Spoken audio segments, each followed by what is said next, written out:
할렐루야. 아멘. 오늘 말씀을 통해서 온전하게 하시는 그리스도를 우리가 함께 살펴보기를 원합니다. 여러분, 예수님의 이 모든 사역은 사실은 온전하게 하시는 거예요. 여러분, 예수님을 통해서 우리의 이 죽어야 되는, 썩어야 되는 몸이 온전하게 변해요. 예수님을 통해서 죄의 문제가 해결할 수 없는, 죄의 문제가 해결될 수 없는 우리의 인생이 온전하게 됩니다. 그러니까 어떻게 보면 우리의 삶 속에 무언가 항상 우리는 비어있고 모자란 거예요. 근데 우리가 제일 듣기 싫은 말이 뭐예요? 모자라다는 소리잖아요. 모자라다. 또 옛날에 어르신들은 반편이라는 말을 많이 썼어요. 그러니까 하나가 전체가 된 게 아니라 뭔가 부족하다는 뜻이죠. 그러니까 이 사람은요, 항상 뭔가 부족한 사람들이에요. 아무리 똑똑해도 뭔가 부족합니다. 그러니까 이제 이사하시는 분들이 제일 싫어하는 사람들이, 직업을 가진 사람들이 누굴까요?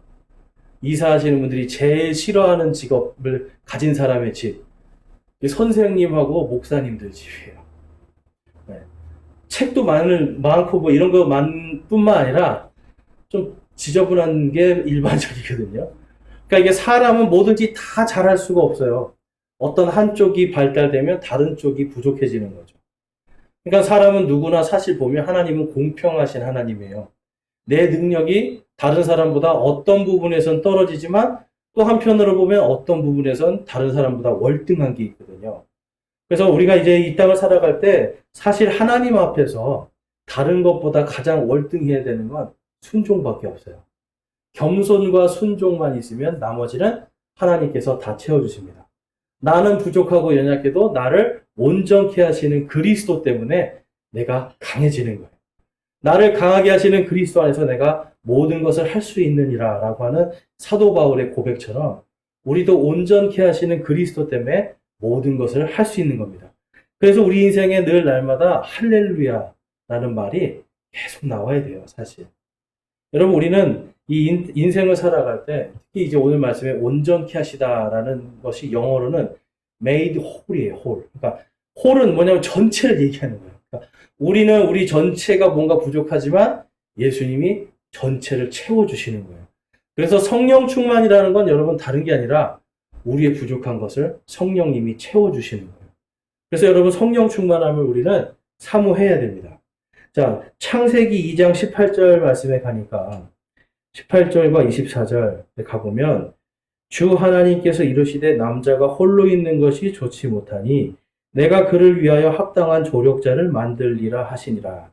그러므로 남자가 자기 아버지와 어머니를 떠나 자기 아내와 연합하여 그들이 한 육체가 될지니라.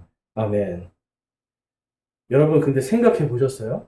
하나님께서 동물들을 만들어 놓고 동물들에게 조력자를 구해줘야 되겠다 생각하진 않으셨어요. 사람에게만 뭐가 필요하다는 거예요? 조력자가 필요해요.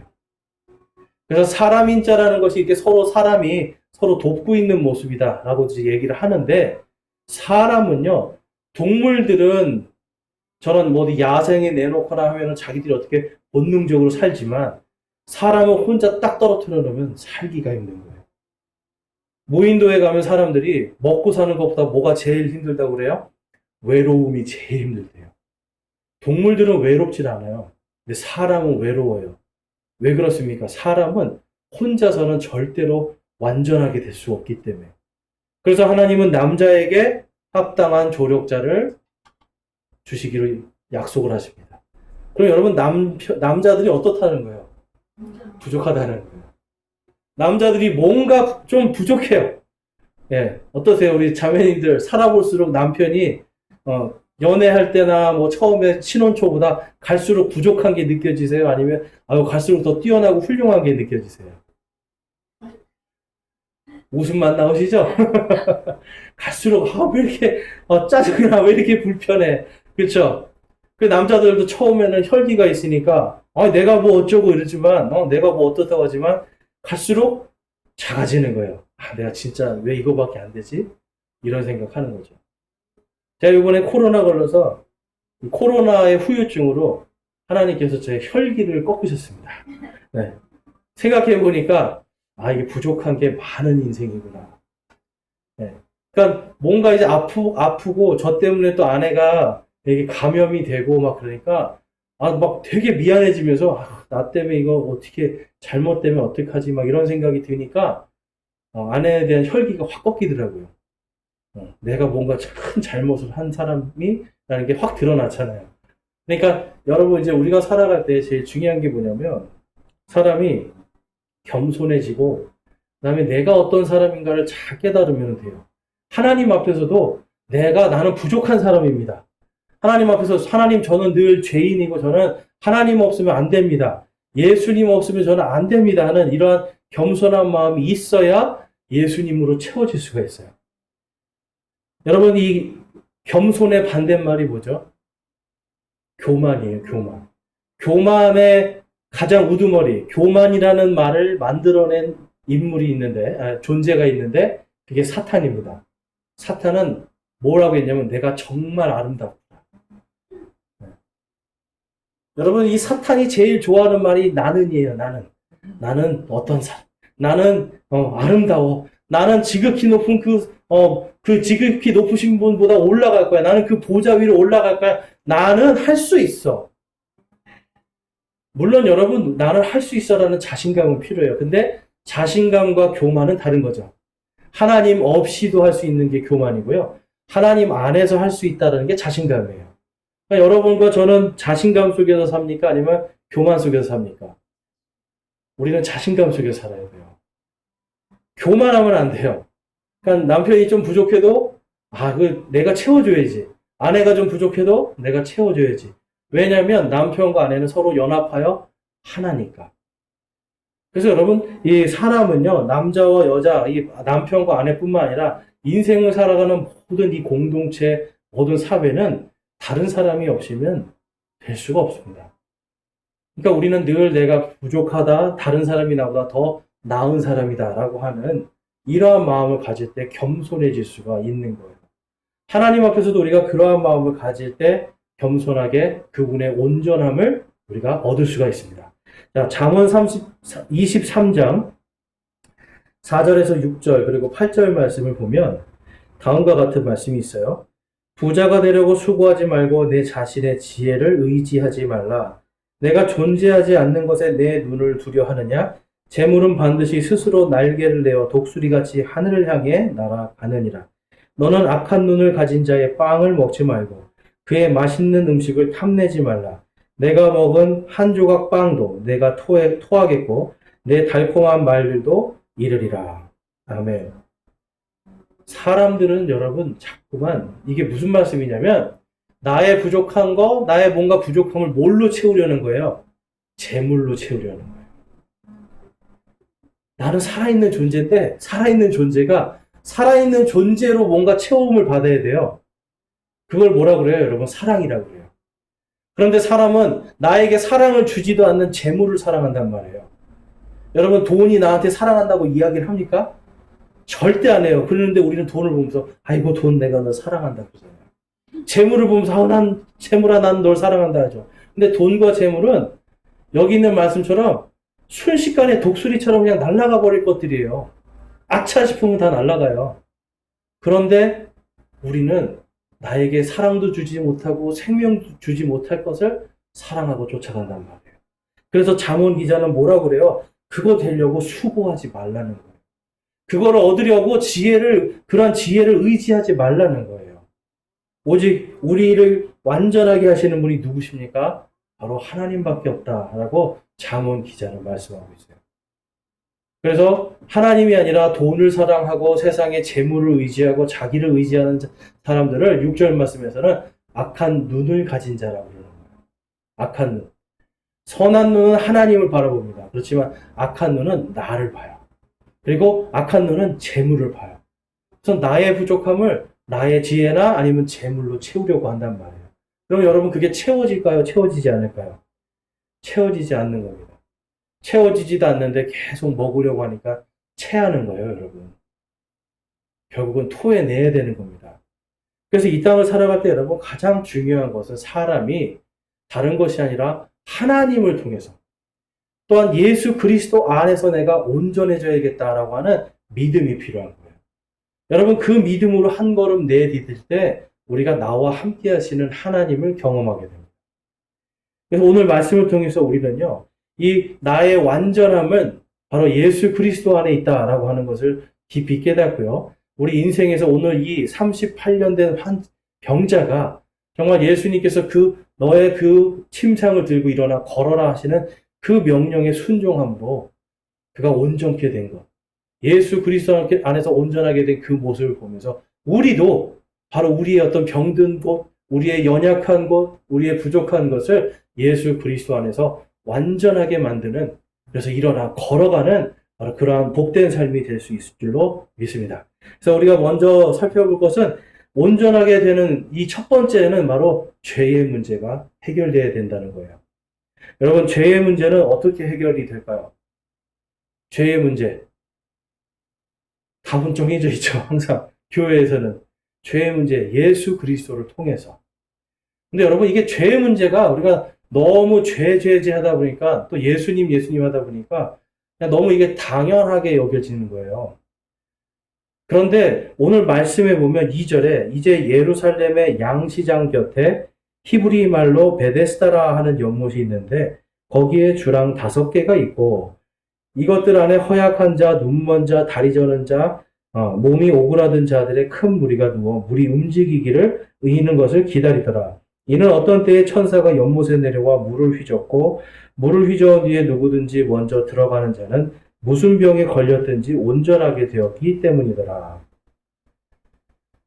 베데스다라는 뜻은 긍휼의 집이라는 뜻입니다. 긍휼의 자리. 여러분, 항상 우리가 아셔야 되는 게 하나님이 긍휼하시기 때문에 우리가 용서를 받는 거예요. 자, 긍휼이라는 건 다른 뜻이 아니라 용서받을 수 없는 죄를 용서받는 게 긍휼이에요. 성경에 보니까 우리의 죄값이 약 한 10,000달란트 정도 된다고 합니다. 1달란트는 16년 동안 받는 월급이에요. 그러면 10,000달란트는 16만 년 동안 받을 월급이에요. 여러분, 인생이 100년도 못 사는데 16만 년 동안 벌어야 갚을 수 있는 그 죄값, 우리는 갚을 수가 없는 거예요. 그런데 그 죄값을 하나님께서 우리를 긍휼히 여기셔서 그분의 아들 예수 그리스도를 보내주시고 그 예수님께서 자신의 피로 우리 대신 죽어주심을 통해서 우리의 모든 죄가 용서받은 것. 이게 여러분 하나님의 긍휼과 은혜입니다. 그러니까 우리는 하나님의 이 긍휼을 받았다라고 하는 이 사실을 기억해야 돼요. 나는 하나님께 긍휼을 받았다. 나는 죄인이다. 저 사람보다 나는 더 큰 죄인이고 이 사람보다 나는 더 큰 죄인이고 나는 죄인이다. 이런 생각이 들 때 사람은 교만해질 수가 없는 거예요. 그래서 구원은 받았지만 우리는 늘 하나님이 나를 긍휼히 여기시는구나. 하나님 저를 긍휼히 여겨주심에 감사합니다. 어제 저지른 죄 생각해보면 오늘 분명히 번개에 맞아 죽어도 모자랄 그런 존재인데 오늘도 저를 긍휼히 여겨주시고 오늘도 사랑해 주셔서 먹을 걸 주시고 입을 걸 주시고 걸어가든 어디를 가든 다 발걸음을 지켜주시는 세상 끝까지 너희와 함께하겠다고 하는 그 약속을 지켜주시는 여러분 그 하나님의 긍휼을 기억해야 되는 거예요. 이 베데스다라고 하는 것이 긍휼의 자리라는 뜻으로 사람들은 거기에서 자신의 죄를 회개하면서 천사가 와서 그 물을 한번 이렇게 휘저을 때 거기를 빨리 들어가려고 합니다. 근데 여러분 여기에서 지금 느껴보신 게 뭐냐면 이걸 보면서 사람들이요 여기서 그러면 어떤 사람만 나올 수 있을까요? 베데스다 연못에는 어떤 사람만 나올 수 있을까요? 예, 조금이라도 건강한 사람이 낫는 거예요.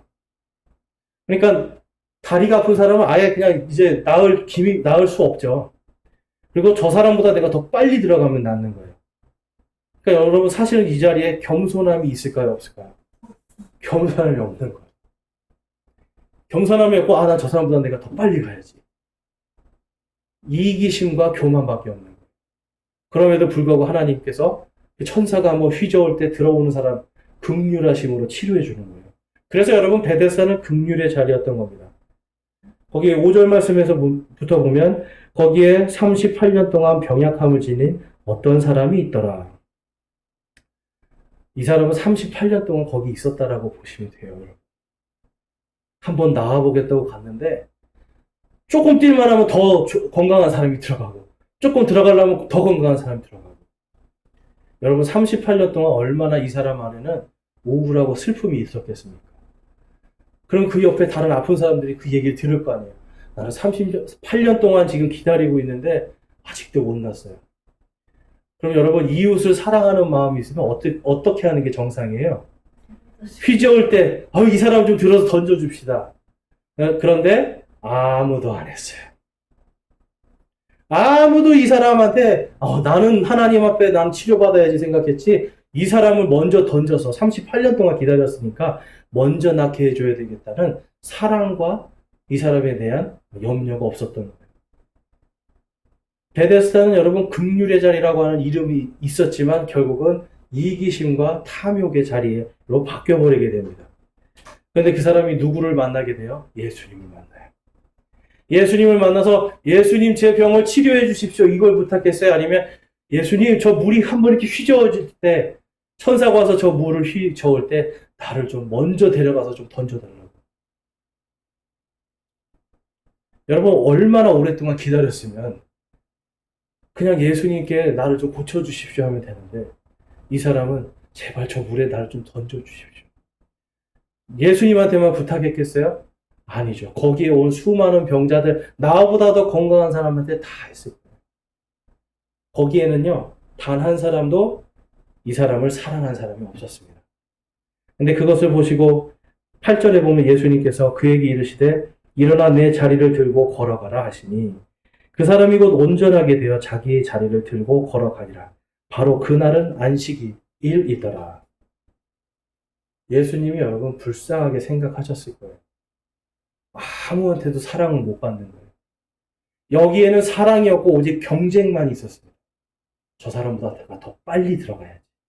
저 사람보다 내가 더 빨리 가서 나는 완전하게 돼야지 하는 경쟁과 욕심밖에 없었어요.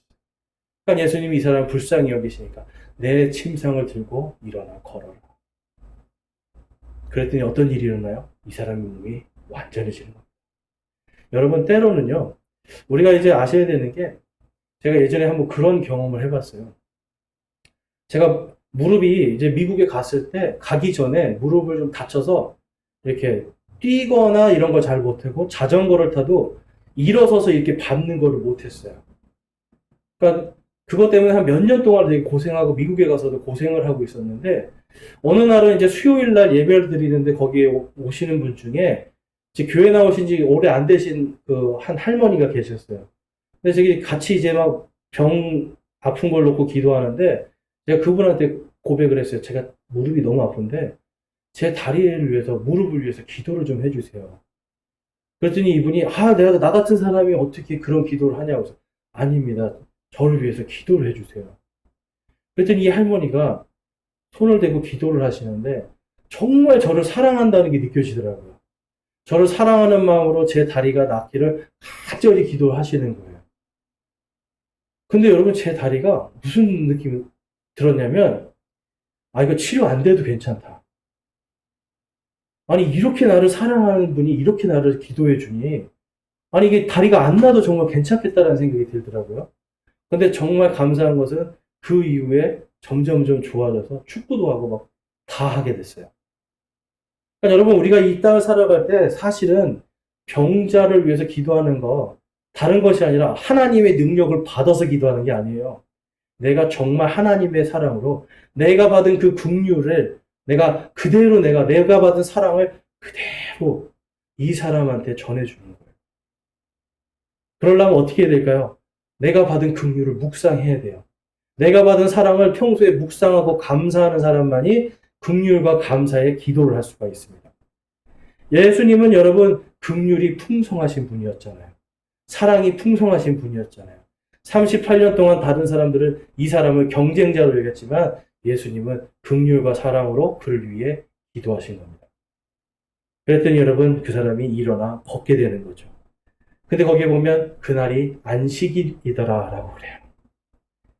여러분 안식일날 사람을 고치면 당시의 율법으로서 이게 죄가 되는 거예요. 근데 여러분 사실 그런 율법에 그런 조항은 없거든요. 일하지 말아라지 아픈 사람을 치료하지 말아라. 죽은 자를 살리지 말아라. 이런 얘기는 없어요. 그런데 안식일에 그 일을 하니까 갑자기 제사장들이랑 종교 지도자들이 예수님을 공격하기 시작합니다. 근데 여러분, 한번 뒤집어서 생각해 보면 이 종교 지도자라는 사람들이 예수님을 비난하고 예수님을 공격할 게 아니라 왜 우리는 기도하지 않았는가라고 하는 회개를 해야죠. 그런데 사람들은 그렇지 않다라는 거예요. 오늘날 우리도 똑같습니다. 나의 이 종교의 신앙의 딱 이 프레임을 딱 짜놓고 틀을 짜놓고 거기에 맞지 않으면 비난 못한다는 거예요. 근데 내가 받은 긍휼과 사랑을 생각해 보면 내가 짜놓은 이 틀은 아무것도 아니거든요. 그래서 뭐 어떤 사람들은 교회에 이렇게 반바지를 입고 오고 슬리퍼를 신고 오고 어떻게 하나님 앞에 저렇게 올 수 있어? 뭐 아니면 뭐 어떤 사람은 옛날에 이렇게 보니까 머리가 이렇게 눌린 채로 왔어요. 어떻게 저렇게 하고 올 수 있어? 막 정죄하고 비판하기 바쁜데 그분한테 가서 물어보면 정말 너무 피곤해서 깜빡 잠들었는데 씻지도 못하고 그냥 예배하러 온 거예요. 자기는 막 달려서 온 거예요. 정말 하나님을 사랑하는 마음으로 달려서 왔단 말이에요. 그런데 사람들은 머리가 왜 그러냐? 왜 반바지를 입고 왔느냐? 다른 걸로 정죄를 한다는 거죠. 여러분, 우리의 예수님은요, 그러한 것들을 보시는 게 아니라 우리의 속 중심을 보세요. 예수님은 우리 어떤 종교적인 그러한 어떤 신념이나 이런 걸 보시는 게 아니라 내가 받은 긍휼과 내가 받은 사랑으로 살고 있는가? 그거를 보신단 말이에요. 그래서 오늘 본문 말씀에 그렇게 예수님을 공격하는 자들에게 예수님이 뭐라고 말씀하세요? 17절과 18절에 가보니까 그러나 예수님께서 그들에게 응답하시되 내 아버지께서 지금까지 일하시니 나도 일한다 하시매 유대인들이 이런 이유로 더욱더 그분을 죽이려 하니라. 이는 그분께서 안식일을 어길 뿐 아니라 하나님이 자기 아버지라고 말하여 자기를 하나님과 동등하게 만드셨기 때문이더라. 아멘. 이 사람들은 지금 예수님이 여러분 생각해 보세요. 자기들은 38년 동안 아픈 이 병자를 보면서 기도 한마디도 안 해주던 사람들이에요. 근데 그 사람이 갑자기 벌떡 일어나서 걷는 거예요. 그러면 여러분 이 상황을 보면 하나님께 영광을 돌려야 되고 그것을 한 분이 예수님이라면 이분이 정말 우리가 기다리던 메시아구나 라는 생각을 해야 되는데 뭐부터 들어오는 거예요? 아유 어떻게 안식일날 이런 일을 해? 율법적으로 정죄하는 거죠. 왜 이들이 정죄했을까요? 그들 안에 하나님에 대한 자신들이 하나님께 받은 긍휼과 사랑을 잊어버리고 있었기 때문에 그래요. 나는 뭔가 된 사람이에요. 나는 뭔가 이만큼 올라갔기 때문에 나는 굳이 하나님께 긍휼과 사랑을 묵상하지 않아도 나는 구원받은 사람이야 라는 생각을 하기 때문에 그렇습니다. 옛날에 여러분 요즘에는 이제 그런 분들이 많이 왔지만 어떤 분들은 자기가 목사가 돼서 구원을 받았다라는 사람들이 있었어요.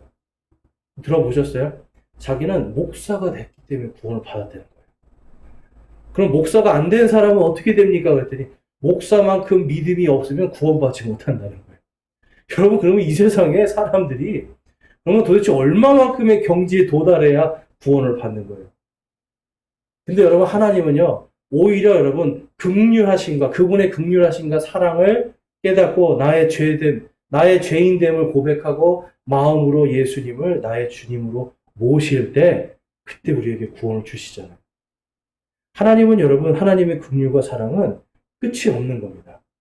그런데 사람들은 자꾸만 하나님의 긍휼과 사랑을 잊고 있기 때문에 오히려 예수님까지도 정죄하고 예수님까지도 공격하고 비난하는 걸 볼 수가 있습니다.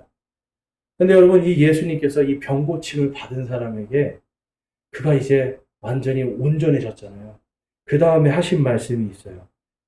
13절과 15절에 가보면 병고침을 받은 사람은 그분이 누구인지 알지 못하였으니 이는 그곳에 무리가 있으므로 예수님께서 이미 자리를 옮기셨기 때문이라. 그 뒤에 예수님께서 성전에서 그를 만나 그에게 이르시되 보라 내가 온전하게 되었으니 더 심한 것이 내게 생기지 않도록 더는 죄를 짓지 말라 하시매 그 사람이 떠나가서 유대인들에게 자기를 온전하게 하신 분은 예수님이라고 말하니라. 아멘. 구약 성경에 보면 하나님께서 죄를 지은 자들에게 질병을 내리시는 것들을 기록해 놓고 있어요. 여러분 사람은요 죄를 지으면 몸이 약해지게 돼 있습니다. 들어보셨어요? 여러분, 죄를 지으면 사람의 몸이 약해지게 돼 있어요. 왜 그럴까요? 사람은 양심이 있기 때문에 죄를 지을 때 스트레스가 엄청나게 올라갑니다. 만병의 근원이 뭐라고 그래요, 여러분? 스트레스라고 하잖아요. 근데 죄를 지으면 스트레스 지수가 올라가게 돼 있어요.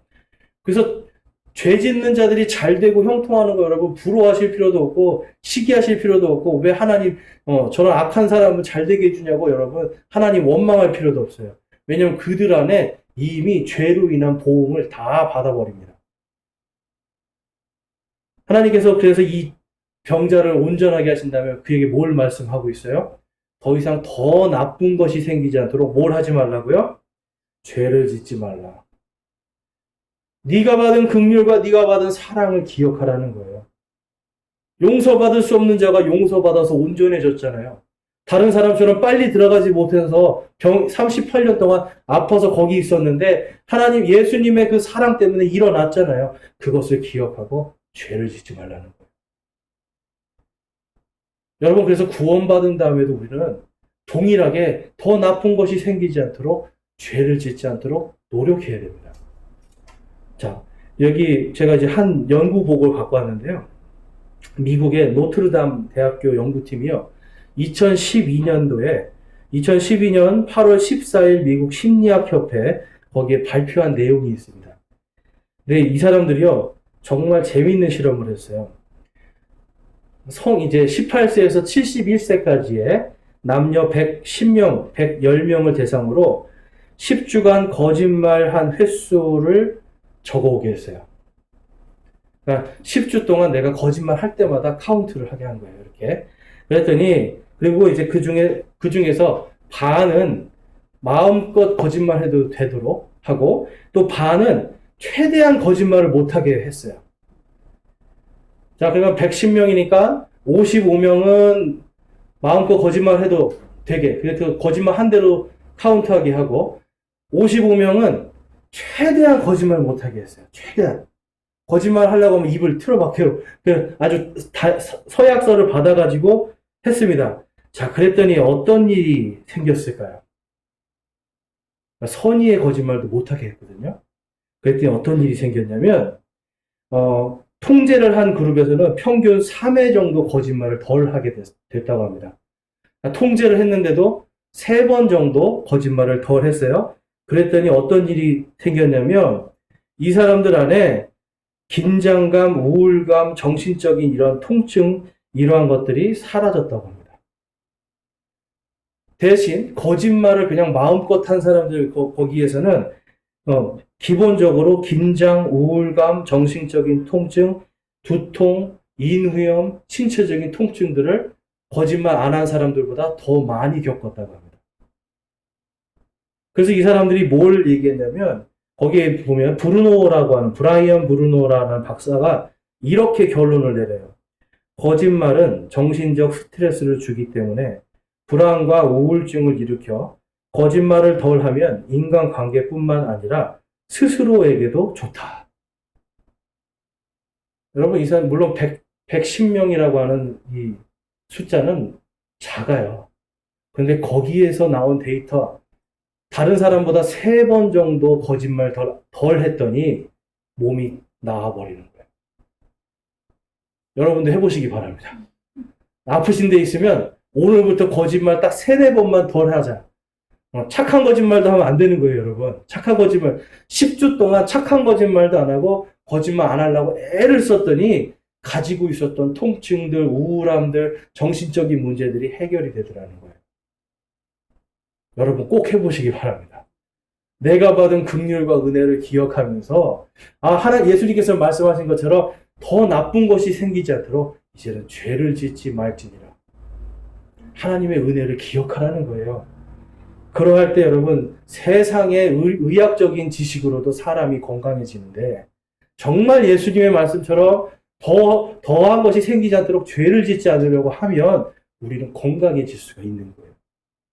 그러니까 예수님을 믿고 구원받았다고 하는데 계속해서 죄를 먹고 마시고 뭔가 거짓말하고 도적질을 하고 여러분 그런 사람도 우리가 비판하고 정죄할 필요가 없어요.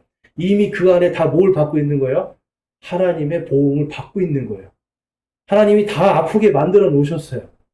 그러면 그것을 정죄하고 비판할 게 아니라 우리가 내 스스로 내가 받은 긍휼을 생각하고 사랑을 생각해서 내가 죄를 짓지 않도록 할 때 나를 완전하게 해주신 그분께서 나를 지켜주시는 겁니다.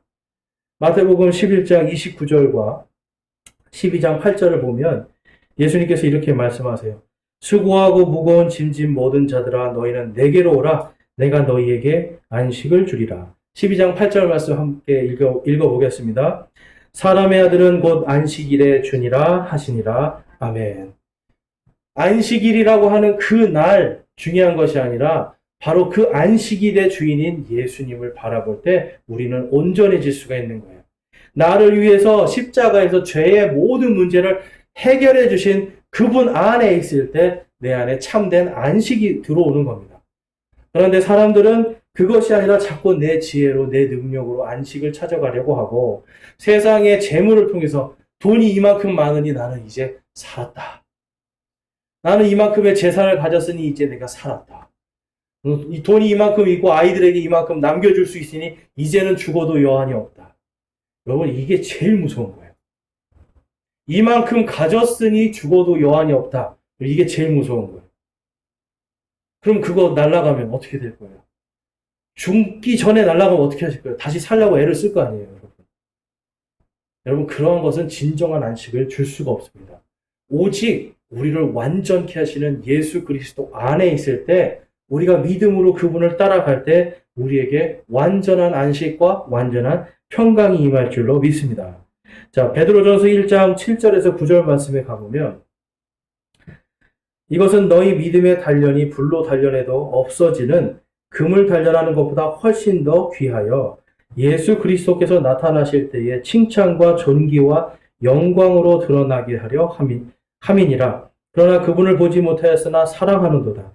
지금도 너희가 그분을 보지 못하나 믿으며 이루 말할 수 없고 영광이 가득한 기쁨으로 기뻐하나니 이는 너희가 너희 믿음의 결말 곧 너희 혼의 구원을 받았기 때문이라. 아멘. 혼의 구원을 이미 받은 겁니다. 은혜와 긍휼을 이미 받았기 때문에 그 다음부터 우리가 살아가게 될 것은 지금 이 땅을 살아가면서 많은 고난과 시험들이 불과 같이 내 삶을 계속해서 공격하고 아프게 해도 그 안에서 그것보다 더 귀하신 예수님 안에서 우리가 칭찬과 존귀와 영광으로 부활하여 드러날 그날이 있다라고 말씀하고 있는 거예요. 그러면서 그날을 생각하면서 기뻐하라는 겁니다. 어떻게 기뻐할 수 있어요? 여러분 나를 온전케 하신 예수님의 긍휼, 나를 온전케 하신 예수님의 그 사랑을 기억하고 그분 안에 있을 때 우리는 온전한 믿음과 온전한 안식을 얻을 수가 있는 겁니다. 그래서 오늘 본문 말씀에도 보면 19절 말씀부터 보면 그때 예수님께서 그들에게 응답하여 이르시되 진실로 진실로 내가 이르노니 아들은 자기가 아버지께 하시는 것을 보는 것 외에는 아무것도 스스로 할 수 없느니라. 그분께서 무슨 일을 하시든지 이것들을 아들도 그와 같이 하느니라. 하나님 아버지의 긍휼과 사랑의 그 사역을 예수님도 하신다라는 거예요. 그러니까 여러분 이 말씀은 뭐냐면 내가 하나님이다라는 그 뜻이에요. 예수님이 하나님이시면 여러분 예수님이 창조주시고 예수님이 우리에게 모든 주인이 되신다라고 하는 그 고백이 나와야 돼요. 이스라엘 백성들은요. 예수님을 십자가에 달기 전까지 그분을 주님으로 받아들인 자들은 예수님을 따르고 사랑했지만 그렇지 않은 사람들은 특별히 성경을 더 안다고 하고 종교적으로 내가 더 뛰어나다고 하고 남들보다 더 높다고 하는 이 사람들은 그들 안에서 단 한 사람도 예수님 안에 있지 않았기 때문에 예수님을 십자가에 못 박아버리는 그런 어리석음을 저지르게 됩니다. 20절과 21절에 보면 하나님께서 아들을 사랑하사 자기가 하는 모든 것을 그에게 보이시고 또 이것들보다 더 큰 일들을 그에게 보이사 너희를 놀라게 하시리니 아버지께서 죽은 자들을 일으키사 그들을 살리시는 것 같이 아들도 자기가 원하는 자들을 살리느니라. 아멘. 예수님께서 모든 것들을 다 살리시는 분. 사실 결국은 무엇을 말씀하시는 거냐면 온전케 하시는 하나님, 온전케 하시는 예수님, 궁극적으로 우리의 죄의 문제가 해결되고 우리를 부활을 통해서 칭찬과 존귀와 영광으로 드러나게 하시는 바로 하나님의 은혜에 대해서 말씀하고 있습니다. 여러분, 오늘 말씀을 통해서 하나님께서는 오늘도 우리에게 말씀하시는 메시지가 있어요. 우리는 이제 예수님의 그 긍휼하심과 사랑하심으로 우리 혼이 구원받았잖아요. 그렇다면 이제 구원받은 자로서 어떻게 살아가야 됩니까?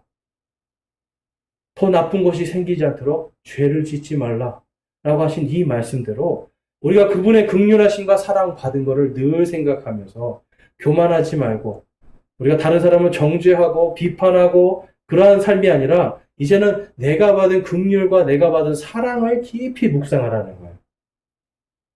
여러분, 우리가 죄 안 지을 수 없습니다.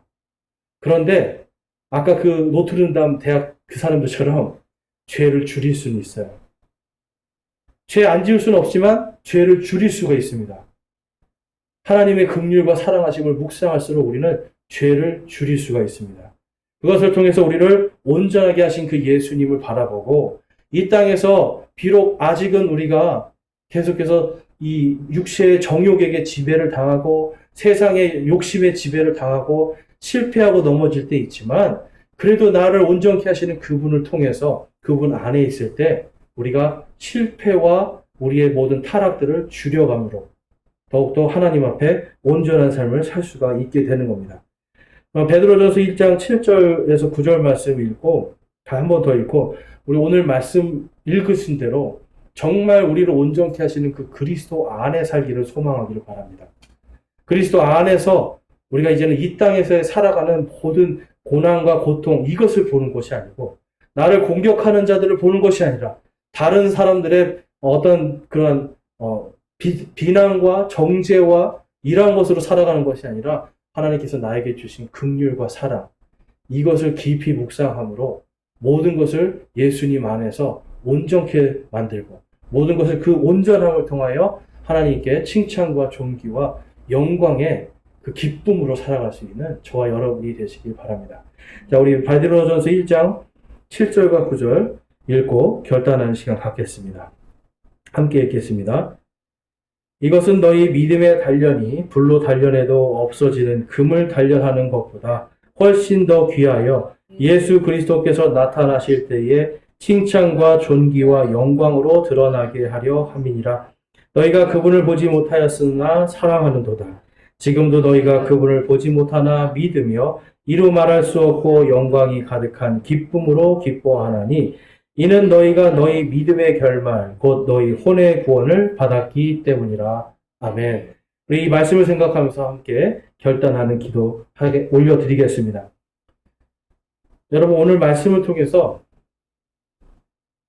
여러분은 지금 얼마나 하나님 앞에 그분의 긍휼하심과 사랑하심을 묵상하면서 살고 있습니까? 나의 능력과 나의 계획과 나의 지혜로서 살고 있지는 않습니까? 예수님이 아니라 내 힘으로 살려고 하고 있지 않습니까? 나의 부족한 것을 세상의 재물이나 세상의 것으로 채워서 그것에서 안식을 얻으려고 하는 착각 속에 있지는 않습니까? 이 시간 우리 하나님 앞에 회개하기 원합니다. 주님, 저의 부족함을 저는 예수 그리스도 안에서 채우려 하는 것이 아니라 세상에서 채우려 하는 어리석은 그런 마음을 갖고 있습니다. 주님, 용서하옵소서라고 기도하기를 원하고요. 세상의 것으로 안식을 얻으려고 했던 우리의 어리석음을 하나님 앞에 고백하며 회개하기 원합니다. 또한 이 시간 결단하기 원합니다. 주님, 제가 주님께 받은 긍휼과 그 은혜와 그 사랑을 묵상함으로 주님께 순종하며 늘 겸손하게 예수 그리스도 나를 온전케 하시는 바로 그분을 바라보는 믿음으로 살게 하여 주시옵소서라고 기도하고 결단하기 원합니다. 우리 함께 기도하겠습니다.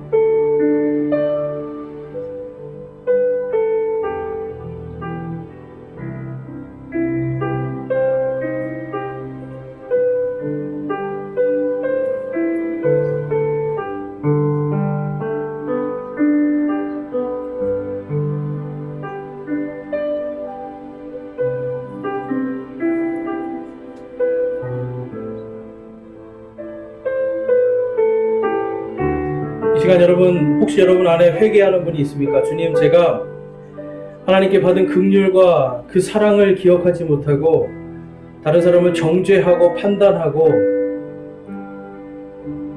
제가 하나님의 자리에 앉아서 정말 받은 긍휼과 사랑을 잊고 살았습니다. 주님, 용서하옵소서.